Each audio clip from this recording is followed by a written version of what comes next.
جب قوم جو امت مسلمہ ہو یہ طرز عمل اختیار کرتی ہے تو عذاب اس پر آتا ہے. بڑی کڑوی بات ہے.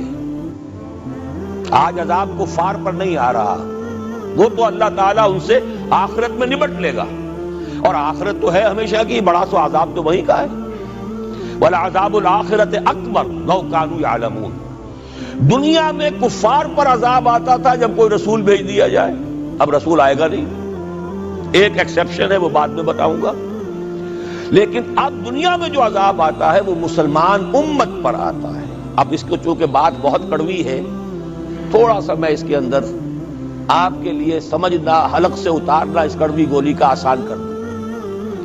دیکھیے، ہم سے پہلے بھی ایک امت مسلمہ تھی کہ نہیں؟ ہماری عمر جو ہے امت مسلمہ کی حیثیت سے ابھی 1400 برس ہوئی ہے. 1417 سن ہجری چل رہا ہے نا. اس میں آپ اور حضور کی بعثت 12 برس اور، تو 1430 برس سمجھیے، اس لیے کہ اس وقت جب سے کہ وحی کا آغاز ہوا ہے. یہ ہماری کل تاریخ ہے، ابھی 1450 برس نہیں ہوئی. ہم سے پہلی جو امت تھی 2000 برس تک اسی مقام پر فائز رہی. وہ کون تھے؟ بنی اسرائیل.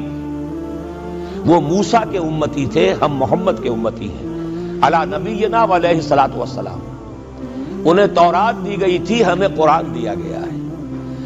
نبی ہونے کے اعتبار سے افضل ترین نبی، رسول ہونے کے اعتبار سے اکمل ترین رسول، کتاب ہدایت ہونے کے اعتبار سے جامع ترین کتاب، نوع انسان را پیام آخری حامل او رحمت للعالمین.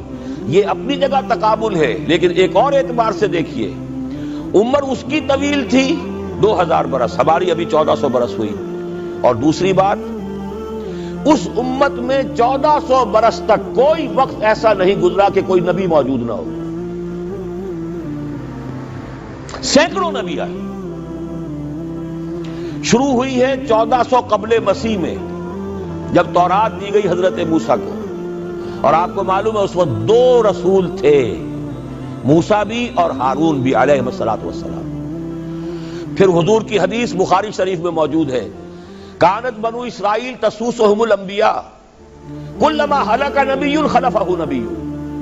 بنی اسرائیل کی سیاست اور حکومت جو ہے انبیاء کے ہاتھ میں ہوتی تھی. جب بھی کوئی نبی فوت ہوتا تھا دوسرا نبی اس کا قائم مقام، اس کا جانشین ہو جاتا تھا. جیسے داؤد کے بیٹے سلیمان.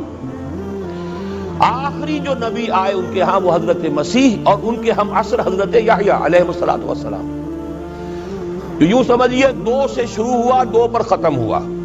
موسیٰ و ہارون، عیسیٰ و یحییٰ، درمیان میں 1400 برس، اور کوئی وقت ایسا نہیں ہے جب کہ کوئی نبی موجود نہ ہو.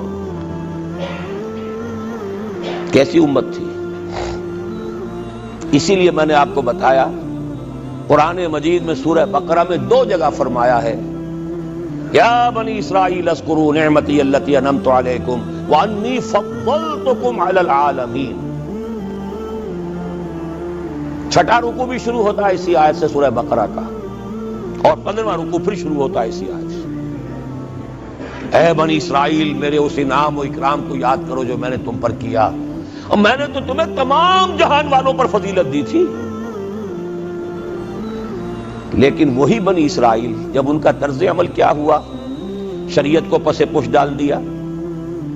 نبذ فریق من الذین اوتوا الکتاب کتاب اللہ وراء ظہورہم مثل الذین حملوا التوراۃ ثم لم يحملوها كمثل الحمار يحمل اسفارا. کتاب سے ناطہ توڑ لیا، بس اس کو مقدس کتاب بنا کر رکھ دیا، نہ پڑھنا، نہ سمجھنا، نہ اس پر عمل کرنا، جیسے ہم کرتے ہیں. ایصال ثواب کی محفلوں میں کام آتا ہے، یا بچیوں کو وہ جہیز میں دینے کے کام آتا ہے، یا قرات کی محفلیں ہوتی ہیں، مقابلے ہوتے ہیں. اللہ اللہ خیر صدہ قرآن مجید سے ہمارا کیا سروکار رہ گیا ہے. بآیاتش ترا کار جزی نیست کہ از یاسین او آسا بمیری.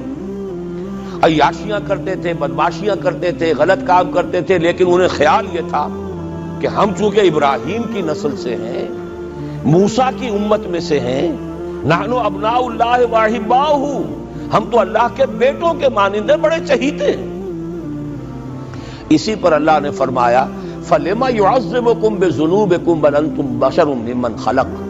ایسے ہی تم چہیتے اور لاڈلے ہو تو اللہ تعالیٰ تمہیں عذاب کیوں دیتا رہا ہے؟ تمہیں نیبوکڈنیزر کے ہاتھوں پٹوایا. 600 قبل مسیح میں، یوں سمجھیے تقریباً وسط میں آتا ہے یہ معاملہ. 1400 قبل مسیح میں تورات دی گئی، اور سمجھیے کہ ایک مسیحی میں حضرت مسیح آ رہی ہے 30 سن عیسوی میں. ان کے درمیان تقریباً وسط میں اشیریوں کے ہاتھوں پٹوایا اور بابلیوں کے ہاتھوں پٹوایا. بخت نصر جس کو کہتے ہیں، نیبوکڈنیزر، 6 لاکھ یہودی اس نے قتل کیے یروشلم میں. 6 لاکھ کو قیدی بنا کر لے گیا. ہیکل سلیمانی گرا دیا گیا جو کہ ان کا کعبے کے درجے میں تھا. اور یہ کہ کوئی ایک متنفس نہیں بچا یروشلم میں، کوئی 2 اینٹیں سلامت نہیں رہی. انہیں لے گیا بیبیلونیا میں، کیپٹیوٹی، پیریڈ آف کیپٹیوٹی. وہاں سے واپس آئے، توبہ کی انہوں نے. حضرت عزیر علیہ السلام کی دعوت توبہ جو ہے، توبہ کی منادی کے نتیجے میں، تو پھر اللہ نے انہیں ایک موقع اور دیا اور ان کی ایک بڑی عظیم سلطنت قائم ہوئی، مکابی سلطنت. اور پھر ٹیمپل جو ہے دوبارہ بنا. یہ جو سیکنڈ ٹیمپل کہلاتا ہے، دوسری تعمیر جو ہوئی ہیکل سلیمانی کی، اس کو بھی پھر دوبارہ جب ان کے ہاں وہی لچھن آئے، میں تجھ کو بتاتا ہوں تقدیر امم کیا ہے، شمشیر و ثنا اول، طاؤس و رباب آخر. جب وہی لچھن ہو گئے، پھر عذاب کے کوڑے پڑے، پہلے گریکس کے ذریعے، یونانیوں کے ذریعے، پھر رومنز کے ذریعے. اور سن 70 عیسوی میں وہ دوسرا ہیکل سلیمانی بھی مسمار کر دیا گیا اور انہیں فلسطین سے نکالا دے دیا گیا. نکل جاؤ یہاں سے. تقریباً یوں سمجھیے کہ 1917 تک، سن 70 سے 1917 تک کتنے ہو گئے؟ 1850 برس ہو گئے تقریباً.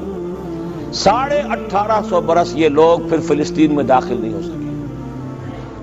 اور وہ ہیکل سلیمانی آج تک بھی پڑا ہوا ہے منہدم، سوائے اس کی ایک دیوار کے جسے یہ ویلنگ وال کہتے ہیں. وہاں جاتے ہیں، رو دھو کر آ جاتے ہیں.